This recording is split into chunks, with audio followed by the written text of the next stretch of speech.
اللہ اکبر، میرے آقا علیہ السلام کے پیارے دیوانوں، اللہ کے رسول نے فرمایا اللہ کی کتاب کا دامن پکڑ لینا۔ ایک بات آپ سے کہنا چاہتا ہوں، یہاں پر ہزاروں کا عاشقان رسول کا جمع غفیر ہے، اس وقت گھر گھر کی کہانی ہے، ہر گھر کی کہانی ہے، مولانا میں تکلیف میں ہوں، مولانا میں مصیبت میں ہوں، میں مصیبتوں میں گرفتار ہوں، سب کے مسائل ہے، لیکن آؤ آج ہم اپنے مسائل کا حل ڈھونڈ لیتے ہیں، اپنے مسائل کا حل تلاش کر لیتے ہیں۔ میرے بھائی اللہ اکبر، اگر تو روزی کے معاملے میں تکلیف میں مبتلا ہے، بچی کو رشتہ نہیں آتا، یا کوئی بھی مسئلہ ہے، روزی روٹی کا مسئلہ ہو، بیماری کا مسئلہ ہو، بے چینی کا مسئلہ ہو، بے قراری کا مسئلہ ہو، تکلیف کا مسئلہ ہو، کوئی بھی مسئلہ آپ کا ہو، ایک بات آپ سے کہنا چاہتا ہوں، اس کا حل کیا ہے؟ اس کا حل بہت آسان ہے، اللہ کی کتاب کا دامن پکڑ لو، قرآن کا دامن پکڑ لو، قرآن کو تھام لو، مضبوطی کے ساتھ قرآن کو تھام لو۔ آپ جانتے ہیں میرے آقا، ہم سب کے آقا، غیب دا نبی مصطفیٰ جان رحمت صلی اللہ علیہ وآلہ وسلم نے کیا فرمایا؟ آقا فرماتے ہیں جب کسی کا انتقال ہو، جب کسی کا انتقال ہو اور وہ سکرات کی کیفیت میں ہو، جب وہ مرنے والا ہو، موت کے قریب وہ ہو، اس وقت کیا کرو؟ اللہ اکبر، اس وقت اس کے پاس بیٹھ کر سورہ یاسین کی تلاوت کرو۔ توجہ کرنا، میں نے پہلے ہی کہا میں کوئی لمبی گفتگو آج نہیں کروں گا، وقت بہت زیادہ ہوا اور جو ہے وہ سردی کا موسم ہے، لیکن دو باتیں، دو عنوان ہیں، دونوں کے بارے میں ایک ایک بات پیش کر کے بات مکمل کروں گا، ہو سکا انشاءاللہ اس کے بعد پھر آنا ہوا تو آپ کے سامنے بات اور اللہ پاک کو کرنے کی توفیق دے تو بات ہوگی، لیکن آج دل کے کانوں سے اس کو سن لیں۔ مائیں اور بہنیں موجود ہیں، ان کی بھی توجہ چاہتا ہوں۔ اللہ اکبر، میرے آقا صلی اللہ علیہ وآلہ وسلم کے دیوانوں، آقا کیا فرما رہے ہیں؟ جب کوئی مرنے والا مر رہا ہو، جب کسی کی روح نکل رہی ہو، جب کسی پر سکرات کا وقت طاری ہو، جب کسی کا انتقال ہو رہا ہو، اس وقت کرنا کیا ہے؟ اس کے پاس بیٹھ کر قرآن کی تلاوت کرنا ہے۔ سورہ یاسین کا نام لے کر کے بات کی گئی، اور بھی سورتوں کا ذکر آیا، لیکن سورہ یاسین کا ذکر کثرت سے ہے۔ سورہ یاسین کی تلاوت کرو، کیا ہوگا؟ میرے آقا فرماتے ہیں سورہ یاسین کی برکت سے اس کی موت کی تکلیف آسان ہو جائے گی، اس کی موت کی تکلیف کم ہو جائے گی۔ تھوڑا توجہ کرنا، علماء سے پوچھو، علماء کا جمع غفیر موجود ہے، بڑے بڑے علماء یہاں پر موجود ہے، بڑے بڑے خطبہ یہاں پر موجود ہے، بڑے بڑے دانشور یہاں پہ موجود ہے۔ زندگی کی تکلیف کی کوئی حیثیت نہیں ہوتی، اس کی وجہ میں آپ کو بتاؤں، دیکھو زندگی میں اگر کوئی تکلیف میں مبتلا ہو تو کم سے کم دوست کہے گا یار تو ٹینشن مت لے، ہم تیری تکلیف کو شیئر کر لیں گے۔ جیسے مثال کے طور پر کاروبار میں نقصان ہو گیا، اگر تیرا دیوالیہ ہو گیا، اگر تیرے پاس جو ہے معاملات ختم ہو گئے پیسے کے، ایک کام کر، ہم سب مل کر کے تیرا ساتھ دیتے ہیں، کچھ پیسے ہم لگا دیتے ہیں، دوست بھی سپورٹ کرتے ہیں، بھائی بھی سپورٹ کرتے ہیں، امی بھی سپورٹ کرتی ہے، بابا بھی سپورٹ کرتے ہیں۔ یعنی دنیا کی کوئی تکلیف ایسی نہیں جس میں سپورٹر نہ مل جائے، جس میں پارٹنر نہ مل جائے، جس میں مددگار نہ مل جائے۔ اللہ اکبر، اگر کوئی تکلیف آتی ہے نا تو دوست کہتے ہیں یار تو پریشان نہ ہو، جہاں تیرا پسینہ گرے گا وہاں ہم اپنا خون گرا دیں گے۔ ماں اپنا پلو جو ہے اپنے بیٹے کے پسینے سے پوچھتی ہوئی نظر آتی ہے، میرے لال پوری زندگی کی پونجی تج دوں گی لیکن تیرے پیشانی پر مایوسی کی سلوٹیں نہیں دیکھ سکتی۔ اللہ اکبر، دنیا کی مصیبت وہ ہے جس میں آپ کو پارٹنر ملیں گے، مددگار ملیں گے، اور دنیا کی مصیبت کو کوئی نہ کوئی حل ہے، اس کا کوئی نہ کوئی حل ہے، لیکن اللہ اکبر، موت کی تکلیف کیا ہے؟ موت کی مصیبت کیا ہے؟ اللہ اکبر، اگر سرہانے بیٹے ایک نہیں 10 بیٹے بھی سرہانے کھڑے ہیں تو باپ کی موت کی تکلیف کو کوئی ایک بیٹا نہیں اٹھا سکتا، کوئی بیٹا اس کو شیئر نہیں کر سکتا، اولاد اس کو شیئر نہیں کر سکتی، بہویں اس کو شیئر نہیں کر سکتی۔ اور موت کی تکلیف کتنی سخت ہے، آئیے اس کی ایک جھلک آپ کو بتا دوں۔ اپنے مسائل کا حل یاد رکھنا صرف تعویذات کے اندر نہیں ہے، تعویذات میں ڈوبنے والی میری سنی قوم سن لو، ہر مشکل کا علاج تعویذ نہیں ہے۔ تعویذات میں سحر اور جادو کا علاج تو ہو سکتا ہے لیکن ہر مشکل کا علاج نہیں ہے، ہر مصیبت کا علاج نہیں ہے۔ تعویذات پر تکیہ کر کے بیٹھنے والی میری قوم، تیرے لیے تو اللہ کے رسول نے نسخے کیمیا عطا کیا ہے۔ سن لو، موت کی تکلیف کیا ہے. اللہ اکبر. صحابی رسول حضرت سیدنا عمرو ابن عاص رضی اللہ تعالیٰ عنہ ارشاد فرماتے ہیں, جس کو فقیہ ابو اللیث سمرقندی لکھتے ہیں, کیا لکھتے ہیں؟ اللہ اکبر. جب کوئی انسان دنیا سے جا رہا ہو, جب کسی کی روح نکل رہی ہو, جب کسی کو موت آ رہی ہو, اللہ اکبر, یہاں نیک اور بد کی تمیز نہیں ہے, یہ نیک اور گنہگار کی ابھی یہاں پر تفریق نہیں ہے, یا مطلقاً سب کے لیے بیان کیا جا رہا ہے. جب کوئی دنیا سے جاتا ہے, چاہے نیک ہو یا گنہگار, اس کے سینے پر ایسا بوجھ لگتا ہے, ایسا لگتا ہے کہ جیسے زمین اور آسمان کو اس کے سینے پہ رکھ دیا گیا ہو. اگر کسی کے سینے پر زمین اور آسمان رکھ دیا جائے تو اس وقت اس کو کتنی تکلیف ہوگی. اس وقت اس مرنے والے کو تکلیف ہوتی ہے. اپنے کانوں میں ایئر فون لگا کر گانے سننے والے جوانوں کی توجہ چاہتا ہوں, شراب کی نشستوں کو آگ آباد کرنے والوں کی توجہ چاہتا ہوں, رات رات بھر انٹرنیٹ پر بیٹھ کر زنا کے مناظر دیکھنے والوں کی توجہ چاہتا ہوں. میرے بھائیوں غور تو کرو, ایک منزل وہ آپ پر بھی آنی ہے, وہ مجھ پر بھی آنی ہے. وہ منزل کون سی ہے؟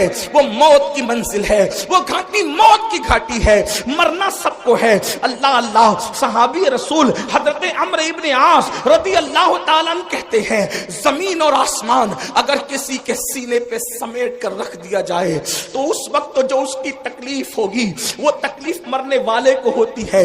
ذرا تصور کرو, اگر گھر کا پنکھا سینے پہ گر جائے ہم برداشت نہیں کر سکتے. اللہ اکبر. سینے پہ پتھر لگ جائے ہم برداشت نہیں کر سکتے. ڈرائیونگ کرتے وقت اگر کار کی اسٹیئرنگ سینے پر آ جائے ہم برداشت نہیں کر سکتے. اللہ اکبر. وہ کیفیت آپ پر بھی آنے والی ہے, وہ کیفیت مجھ پر بھی آنے والی ہے. اندھیرا گھر, اکیلی جان, دم گھٹتا, دل اکتاتا, خدا کو یاد کر پیارے, وہ ساتھ آنے والی ہے. اللہ اکبر.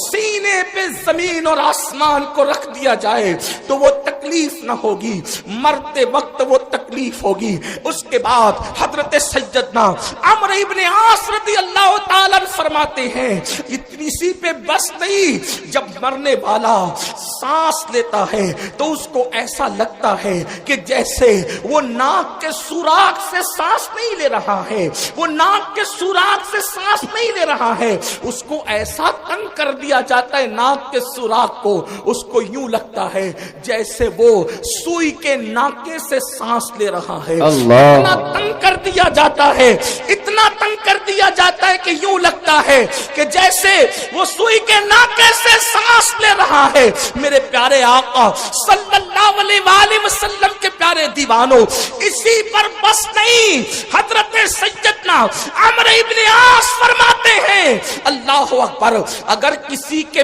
پیٹ میں ببول کا درخت اگا دیا جائے اور پھر اس کی ڈنٹل اس کے نیچے کے مقام سے کوئی کھینچے اس طرح سے کہ اس کی رگ رگ میں ببول کا کانٹا چبا ہوا ہو اور کھینچنے والا زور سے کھینچے, تو اس وقت اس کے پیٹ کی کیفیت کیا ہوگی, اس وقت اس کی رگوں کی کیفیت کیا ہوگی, اس وقت اس کی شریانوں کی کیفیت کیا ہوگی.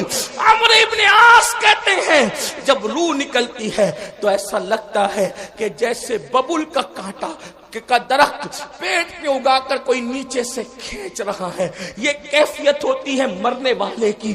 حضرت موسیٰ کلیم اللہ فرماتے ہیں, زندہ بکرے کی کھال ادھیڑی جائے تو اتنی تکلیف نہیں ہوتی جتنا تکلیف مرنے والے کو ہوتی ہے.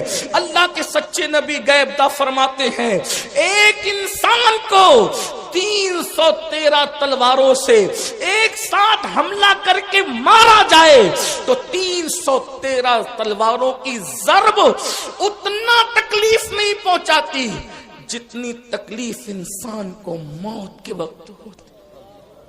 یہ موت کی تکلیف ہے اور اتنی پیاس لگتی ہے, اتنی پیاس لگتی ہے کہ اگر 7 سمندروں کا پانی منہ میں نچوڑ دیا جائے تو وہ پیاس کو کوئی بجھا نہ سکے. اور رشتہ دار چمچے چمچے سے پانی انڈیل رہے ہوتے ہیں. اب اس تکلیف, ایسی تکلیف کبھی دنیا میں سنی؟